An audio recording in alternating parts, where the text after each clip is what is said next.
Hello and welcome back to Merlin Magic. I'm very excited to share this with you today, guys. It's a mentalism routine called the book test, which has been around for a long time. It's a particular trick I use myself in my performances, so I'm really excited to let you in on the secret to this trick today, guys.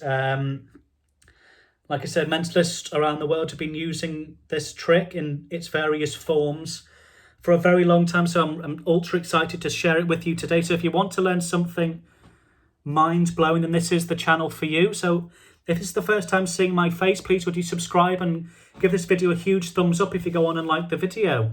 So this trick involves a book and a playing card. So we're going to angle you down where the business is. Like I said, mentalism is my forte, is my particular branch of magic I'm really interested in. I do like my card tricks and coin and other forms of magic, but mentalism is my root, so I'm really excited to impart my knowledge of this very ancient trick with you today, guys.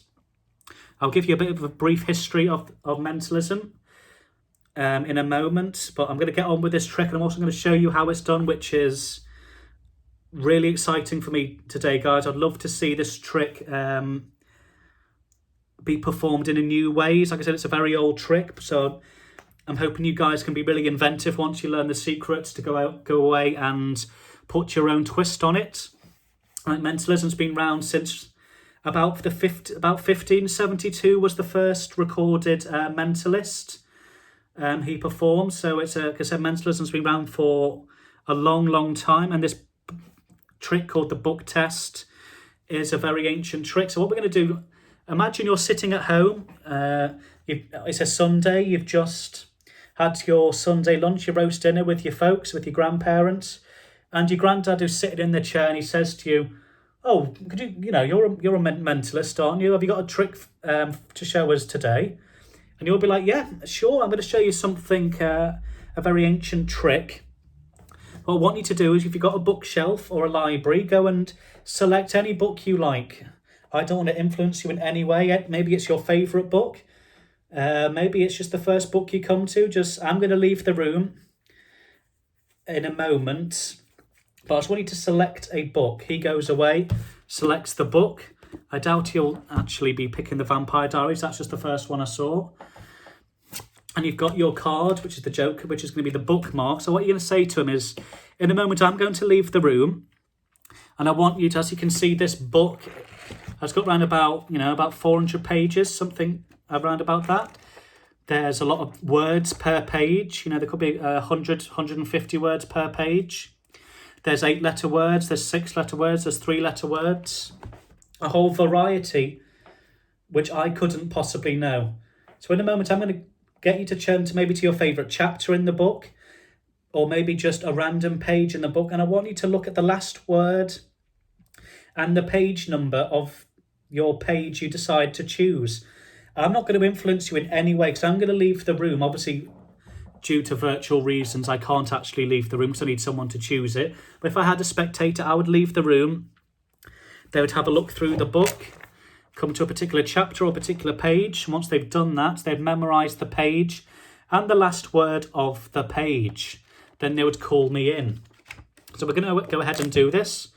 So they're going to go and say, I don't think... I'm going to go somewhere just after the middle. I'm going to go to page 285, and the last word is he. So they'll be remembering that. Obviously, I won't know that because I will have left the room. They'd call me back in. They'd be going, oh, Mr. Mentalist, could you please come back in? I would respond and come back in. And they've marked the book.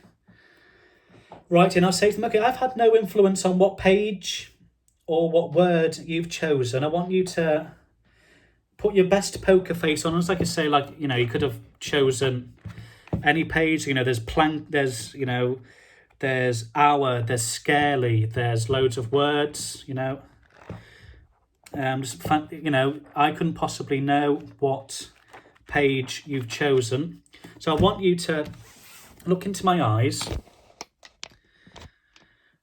and think about, first of all, the page number. Just think about it. You've told no one. This is your information. Only you know this.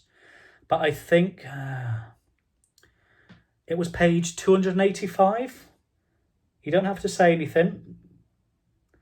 And the word was quite a small word. It was a one-syllable word, yeah. It wasn't a big word, it was... Okay, I'm thinking it's almost like an on. It's like a connective word. It's something very small, like connects a sentence together, but it's at the end of the sentence. I think is it up? They'd be like, oh my goodness, how has he worked that? And then for proof, they'd go to the page where it'd been marked, and it'd be 285, and the last word would be up.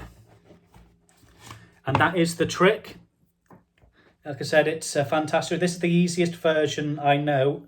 So that's why I'm putting it on the channel for you today, guys, because I know a lot of you are beginners to mentalism, so it's a really powerful trick. But it's quite simple, it's deceptive. It's all about your performance, about how you use your misdirection, about leaving the room. That's a big thing, I think, or some way they haven't know that you can't possibly know. So I'm going to go through with the tutorial now. Like, it wasn't the best. Obviously, it's difficult to perform because obviously I already knew what the word was, but I wouldn't know in the routine. And I said he. I should have said he, the last word, when I was saying it through. That's why it sounded different. So what you do is you talk about the history. If you want, get them to select a book. The book doesn't matter. It's all about the performance. You say, look, there's, loads of pages. There's about a 400-page book. You say, you give them the instructions about leaving the room. I want them to memorize the page number and the last word, which is very important. So once once they know they're in private, they'll have a look through.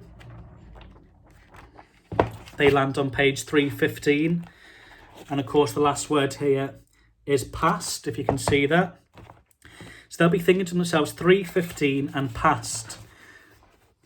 So you come in, and as the mentalist, you have no idea that they're thinking of 315 and past. And now it's up to you to convince them that you do know. And this is the tricky part. It will take a bit of practice so it doesn't look noticeable. So what you say to them, look, I've left the room. You're thinking of a particular page number in a book that you selected. And you're thinking of a particular word, the last word on the page, which I couldn't possibly know. There's, like you say to them, there's 400 words. There could be a couple of hundred words per page. So you do the maths on that, on how unlikely it is that I would know. So you go, look, like you said, look, you could have picked anywhere from here.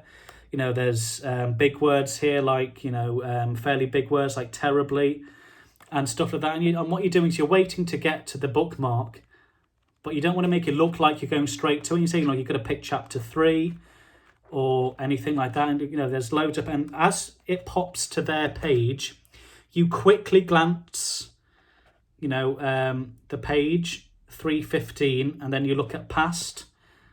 And then, of course, you move past it, but it's all got to be done in a way that it looks like you're just flicking through. So, look, you could have picked that, you could have picked that. And see, I already memorised it, and see how quick that was.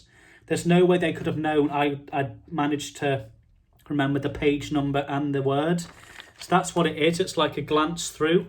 So from here, just practice going like that. Obviously, if you did this, it would be noticeable. You want to get it to the bit where you're like, okay, so you could have picked chapter 5, but you didn't. There's loads of words. And it just looks like you're riffling through. Then you do all, once you've done that, to draw away from the fact that you could have peeked it, what you're going to employ is a time delay. It's a psychological thing of the brain will forget. Their brain will forget that you potentially may have glanced. Not that they would if you get good at it, but say they do. You time delay by saying, okay, I want you to look at me. I want you to think of the page number. And a good thing to do with the word is play around with it like you're kind of there. So be saying like, okay, I'm thinking it's not a 2-syllable word. So you're drawing it out so they forget the fact that you riffled through. So that's what you're doing. You're basically stalling to give their brain time to forget that you could have potentially peaked. And then you talk about, okay, think about the middle letter. There's a letter in there that's doubled. So it's like a double, it's a double S. And they'll be like, thinking, oh my God, how does he know that? And again, you play around with it. You don't just say, the words past. Play around, say, okay, it's one syllable, it's two syllable, it starts with a consonant, it's, or something to build up the fact that you really are trying to work it out. And then by the end of it, you say, okay, you were on page, say 315 and it was past, and then they'll be like, wow, that's amazing, and how could you possibly know that? And like I said, that's the easiest version I know to perform for the book test. If you look around online, or maybe at some point in the future, I'll reveal my favourite version of that, where it's not saying it's noticeable, but it's a more advanced version of it, which I'll share with you guys if this video goes down well and you enjoy these types of mentalism where it's not involving cards. I've done one or two this week just to vary things up. Like mentalism doesn't have to be cards, it can be books. You can use a variety of props. That's why I like mentalism. So if you enjoyed the trick today, please, like I said, make sure you give it a like and comment anything if you're stuck on any of the videos that you've watched. If there's anything you're stuck on or having trouble with, don't hesitate to message me and I'll try and get back to you as soon as I can. Because I was there with you at one point where I was beginning in mentalism and card magic and things. Learning from books is difficult. You haven't got someone to ask or to visually see where you're going wrong. So, like I said, if anything like that, just feel free to message me. And that was the trick for you today, guys. I was really happy and excited to show you a trick on that level of mentalism. So if you enjoyed it, like I said, I'll see you next time. And I've been Merlin Magic. And just keep practicing and stay safe. And I'll see you next time.